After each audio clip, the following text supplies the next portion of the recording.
It's day 14 of thinking about Katherine of Aragon, and it's our last day with her. So today we're going to think a little bit about her funeral preparations and also a little bit about her legacy. And if you've been following me for a while, you'll know that I'm absolutely useless at watching films and TV shows about the Tudors. So I'd be really interested to hear in the comments who or what has been your favourite depiction of Katherine of Aragon, because I just didn't have time to watch a load of them before I filmed this video. So I was looking at the state papers, so the letters and papers, and there's a lot of detail there about her funeral preparations, and what I found really interesting is they happened very, very quickly and with a great deal of care. There's a letter written, so she died at 2 p.m. and by 3 p.m. there's a letter being written saying, what are we doing about this, what are we doing about that, making sure that the funeral arrangements are done with care and quickly. So I'm going to read you just a few details now. There are so many. I mean, you could write a book, I think, on her funeral alone by the sounds of it. Something I thought was really poignant and really quite sad. If you watch the last few videos, you'll see she really wanted to continue to be called the Queen. She didn't want to be the Dowager Princess. But in the letter announcing that she has departed, it refers to her as the late wife to the noble and excellent Prince Arthur, brother to our sovereign Lord King Henry VIII. So there's no mention there of her being Henry VIII's wife at all. She's just described as Arthur's wife and essentially Henry's sister-in-law.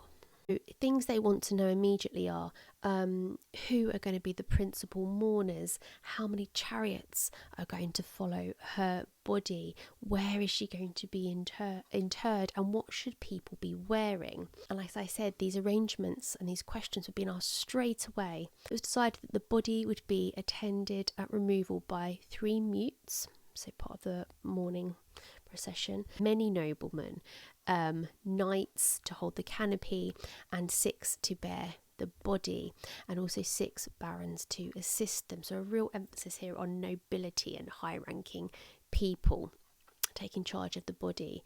There would also be a nightly watch of the body. The chief mourner would be on horseback with the horse covered in black, and then 8 ladies would follow also with horses in black. So there's all this sort of detail, all this sort of preparation. It sounds like a huge amount of planning and money went into it. And then it also lists her will and all the sort of benefactries of the will.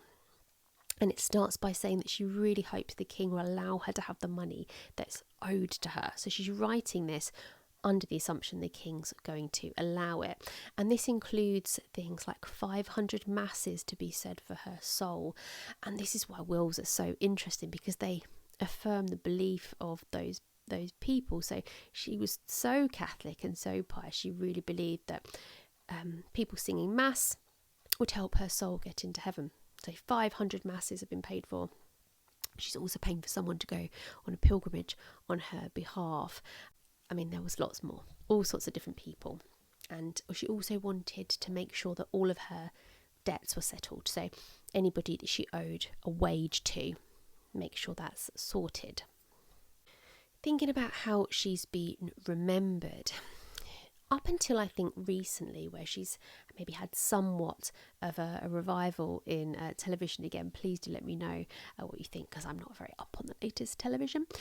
She's often been depicted as kind of a dowdy older lady, which she obviously wasn't always, in her 40s. I mean, she died when she was 50. When she was younger, when she first married Arthur and Henry, she was incredibly beautiful and striking looking, and that's not always how she's remembered, but she is at least remembered as being quite defiant, but we think in a good way.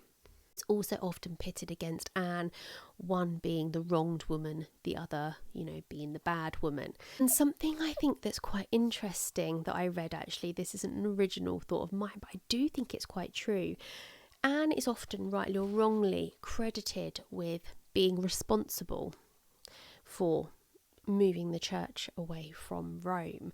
But what we need to remember is, if Catherine hadn't been so stubborn, if she'd just gone off to the nunnery, or agreed that her marriage could just be annulled, that wouldn't necessarily have needed to happen.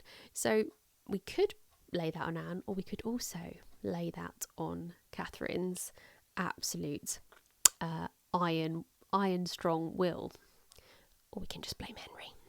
As a final note, her badge. Someone mentioned talking about their badges, which I think is a great idea. Her badge is a pomegranate, which, as I'm sure you're aware, is a symbol of fertility. It's also a symbol of resurrection. So tipping a hat to Christianity there. And her motto was humble and loyal. Can't disagree with that, can we? So that brings us to the end of Catherine of Aragon. As I said, let me know in the comments who your favourite depiction is of Catherine of Aragon. I'd love to know. I've tried to keep Anne out of her story as much as possible, even though obviously there's an incredible amount of overlap there. So we'll be starting with 14 Days with Anne tomorrow. And obviously Catherine will feature a little bit, but again, I'm going to try and give both the queens their own story. So I will see you tomorrow.